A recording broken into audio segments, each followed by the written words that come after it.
বিশ্বের একমাত্র floating national park রয়েছে কলকাতা থেকে মাত্র 2.5 ঘন্টা দূরে। কপাল ভালো থাকলে এখানে দেখা পেতে পারেন ডান্সিং ডিয়ারেরও। কলকাতা থেকে ফ্লাইটে করে 1 ঘন্টা 10 মিনিটে পৌঁছে যাওয়া যায় মণিপুরের রাজধানী ইম্ফলে। আর ইম্ফল থেকে মাত্র 1.5 ঘন্টা দূরেই আছে অপূর্ব সুন্দর জায়গা মৈরাং। এখানেই রয়েছে এই ফ্লোটিং ন্যাশনাল পার্ক। ঘুরে দেখতে পারেন নর্থ ইস্ট ইন্ডিয়ার সবথেকে বড় মিষ্টি জলের লেকও Loktak lake,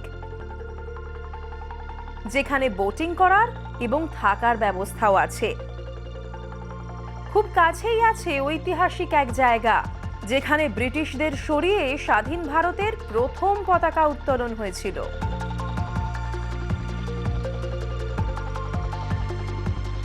follow for more.